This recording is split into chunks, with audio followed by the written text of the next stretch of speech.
साथ संगत जी, प्यार से कहना धन्यवाद जी। पहले फिर इसके साथ प्यार के बंधन में रहेंगे, एक इसको हर समय महसूस करते हुए, एहसास करते हुए रहेंगे, तो फिर ये जीवन वाकई ही कोई भी परिस्थिति का मोहताज नहीं है। फिर तो हर समय ये आनंद, ये सुकून ही जीवन में है, ये शांति, ये कामनेस, ये ब्लिस, हर समय एक यही एहसास। फिर चाहे तन स्वस्थ हो या अस्वस्थ, एक ये सुकून मन का वैसा ही कायम दायम रहेगा। तो ऐसा जीवन संतों ने समझाया है कि ऐसा जीवन जीना एक पॉसिबल है, हर एक के लिए ऐसा जीवन जीना एक मुनासिब है। तो कैसे इसको जिए? तो बात वही कि परमात्मा से जुड़ के हर समय के सुकून में रहें। और अब अगर आगे सोचें कि ये ब्रह्म ज्ञान भी जीवन में आ गया, एक निराकार के एहसास में भी रहने लगे, सेवा सुमिरन सत्संग भी करने लगे, पर एक मन का बदलाव अगर नहीं है तो फिर ये ज्ञान भी मन में नहीं टिकता। और मन से जुड़ी हुई जो पहली चीज़ आती है वो अहंकार तजना, वो एक समर्पित भाव, मन को एक अपने होने के इस एहसास से हटना होगा और इस परमात्मा के लिए हमेशा अर्पित रहना है, एक सेवा में अर्पित रहना है। तो ये सुकून यहाँ समर्पित होने के बाद जो मिलता है, तो कैसे समर्पण के साथ सुकून। तो अपने जीवन में जहाँ हम समर्पण की बात करते हैं, तो ये समर्पण कैसा समर्पण है? एक समर्पण सिर्फ ये तो नहीं कि कभी अक्सर जीवन में हम देख लेते हैं, हम कह देते हैं कि हमसे कोई सीनियर है, वो कुछ ऑर्डर्स दे रहे हैं और हम करते चले जा रहे हैं। अक्सर किसी ना किसी प्रोफेशन में देखा है, ऑफिसेज में या किसी भी सर्विस में, तो एक सीनियर का ऑर्डर मान लेना या फिर कोई अथॉरिटेटिव पर्सन, कोई टीचर, कोई और इस तरह से जो हम पे कोई बात करते हैं और वो मान लेना, वो अक्सर ये रूप उसका समर्पण का नहीं बन पाता, क्योंकि ये रूप तो वो डर से है कि वो जो कह रहे हैं वो करना ही होगा, वरना नौकरी से निकाल दिए जाएंगे, वरना फिर कोई और इस बात की रेपकशन हो सकती है। तो एक वो बात मानना वो हर प्रोफेशन में हो जाता है, पर मन वहाँ समर्पित नहीं होता, वो किसी भय के कारण या किसी और अन्य कारण से समर्पण होता है। तो यहाँ समर्पण होना मतलब एक दिल में प्रेम को रखते हुए प्रेम से समर्पित होना, ये प्यार से अपने आप को खोकर सिर्फ इस परमात्मा का होकर, ये समर्पित भाव मन का अगर इस तरह का समर्पण है तो वो मुबारक समर्पण है। तो कैसे एक अक्सर बात ये होती है कि हमने समर्पण अगर कर दिया तो ये जो इतने सालों में अक्सर अगर हम सोच के भी देखें कि छोटी उम्र से ही पढ़ते लिखते एक डिग्रियां मिल गई, एक हमें कोई और उपाधि मिल गई, तो ये कमाने के लिए चाहे कितने वर्ष लग गए, पर जब समर्पण की बात आती है, अहंकार को तजने की, अहंकार गंवाने की, तो उसमें उतने ही साल नहीं लगते। ये तो एक पल में ही समर्पण हो जाता है। जैसे ही ये मन समझ लेता है कि ये शरीर में नहीं हूँ, ये आत्मा का असली रूप परमात्मा है, और शरीर ने तो अपनी यात्रा कुछ सालों में करके इसका एक विनाश हो जाना है, तो कैसे ये समर्पित जीवन जिया जाए जब तक जीवन है। तो बात वही एक कहानी के साथ तास अपनी रखना चाहेगी कि एक बार एक गुरु के पास शिष्य आता है जो काफ़ी सालों के बाद, और आते ही अपने गुरु के आगे 1000 सोने की गिनियाँ दे देता है और ये कहता है कि इतने वर्ष मैंने कामकाज किया और बात मन में यही आती रही कि आपके सामने आशीर्वाद लेंगे जब 1000 गिनियाँ पूरी हो जाएंगी, और आज ये बोरी भर के आपके पास ये समर्पित करने के लिए आए हैं और आप इसको कबूल कीजिए। वही वो गुरु वो लेकर सामान अपने शिष्य से कहता है कि ठीक है, तुमने ये दी, मैंने स्वीकार करी,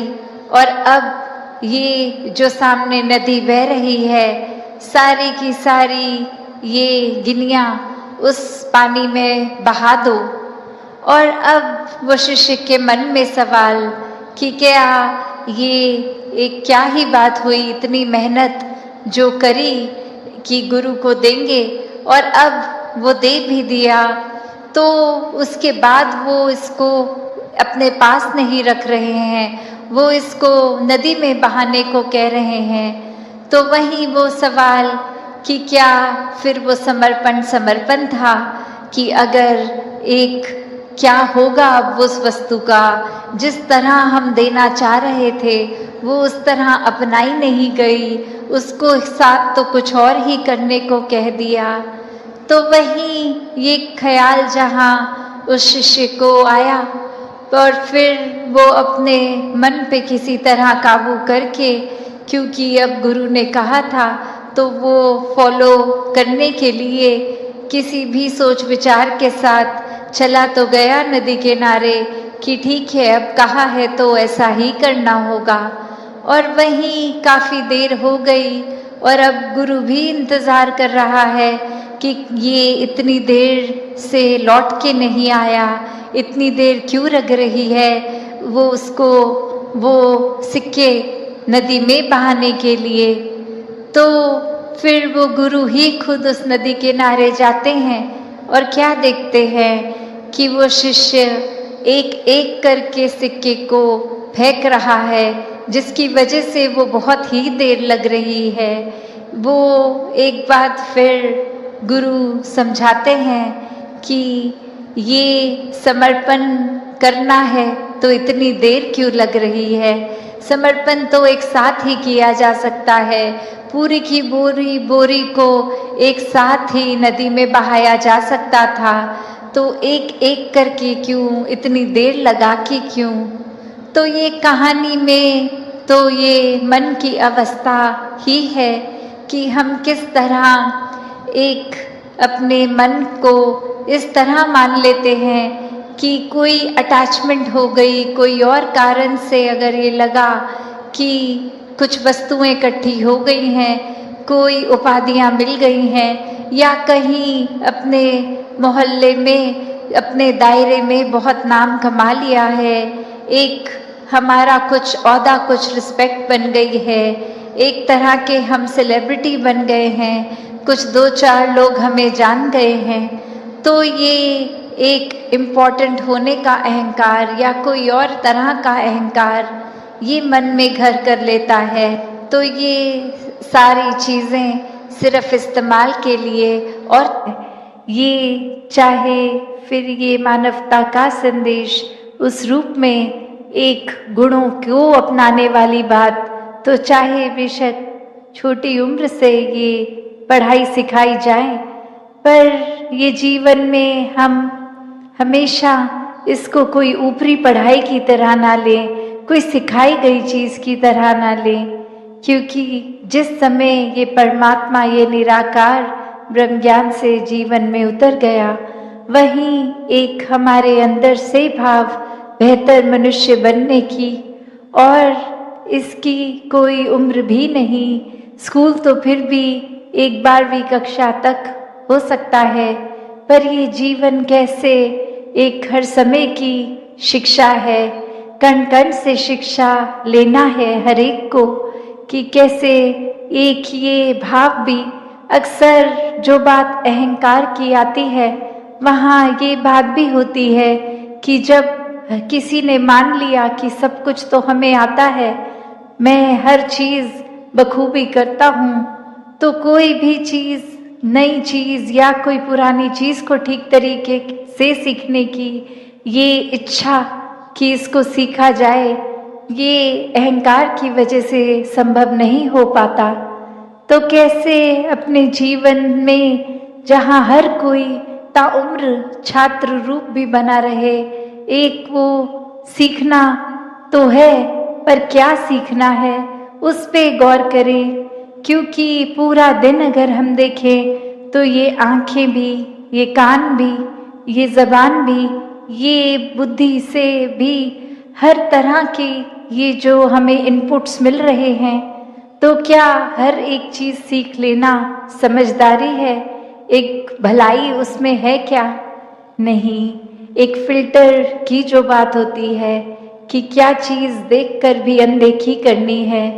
क्या चीज़ों को अपनाना है, किसको छोड़ना है, वो चेतनता की बात है। और ये चेतनता